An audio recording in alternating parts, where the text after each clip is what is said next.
N'accepte pas de perdre ta vie pour des choses de ce monde.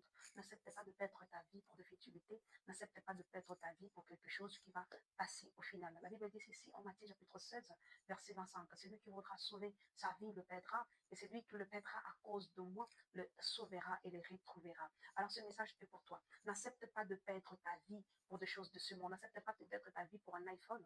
N'accepte pas de perdre ta vie pour une voiture. N'accepte pas de perdre ta vie pour un appartement. N'accepte pas de perdre ta vie pour des choses de ce monde. Accepte plutôt de le perdre pour ton Dieu, car au final, tu vas le retrouver. Toute personne qui a perdu ta vie à cause de choses de ce monde finit toujours par le perdre. Toute personne a perdu ta vie à cause d'un iPhone, à cause d'un appartement, à cause d'une voiture, à cause d'un mariage, finit toujours par perdre toutes ces choses-là. Alors aujourd'hui, je suis venue te dire et que arrête de vouloir perdre ta vie pour des choses de ce monde. Arrête. Accepte de perdre ta jeunesse pour ton Dieu. Accepte de perdre ce que tu as besoin là pour ton Dieu. Parce qu'au final, tu vas le retrouver. Elle veut dire toute personne qui accepte de perdre sa vie pour Dieu le retrouve. Donc si tu acceptes de perdre cette jeunesse que les gens sont en train de te dire, profite bien de ta jeunesse, viens, on va aller en boîte, on va faire telle chose, et que tu acceptes de ne pas le faire pour ton Dieu, sache que tu vas retrouver plus que ça, tu auras la joie plus que ça, tu auras la stabilité plus que ça, tu auras un écho plus que ce que tu as besoin de perdre, plus que ce que tu as besoin de te sacrifier là, pour ça. Dieu récompense toujours ses enfants. Dieu donne toujours au centime à ceux qui le cherchent. Dieu est le rémunérateur de ceux qui le cherchent. Alors ne perds pas ta vie pour tous ces mondes, pour toutes ces choses de ce monde. Ne perds pas ta vie pour ça. Il ne faut pas vouloir perdre ta dignité pour ça. Il ne faut pas vouloir perdre ta chrétienté pour ça. Parce que des autres ont acheté des voitures. Voilà, je vais me précipiter. Je n'ai pas le temps de prier. Non, attends, il y a plein de mamans, non, attends, il y a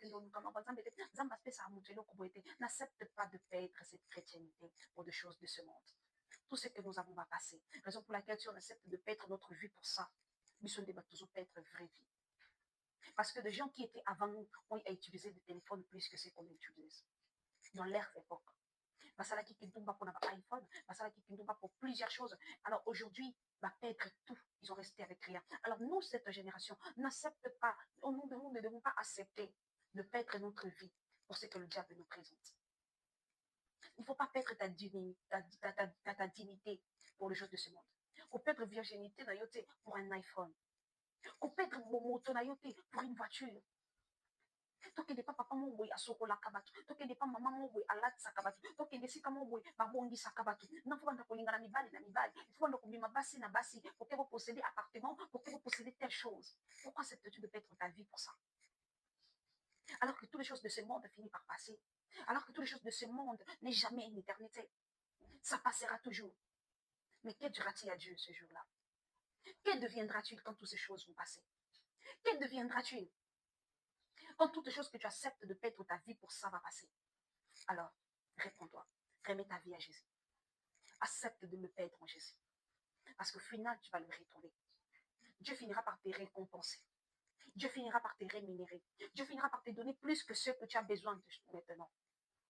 Et Yanzambe et Oumelaka. Yanzambe, ça prend toujours du temps. Yanzambe et Oumelana, la génération ne va pas bénéficier.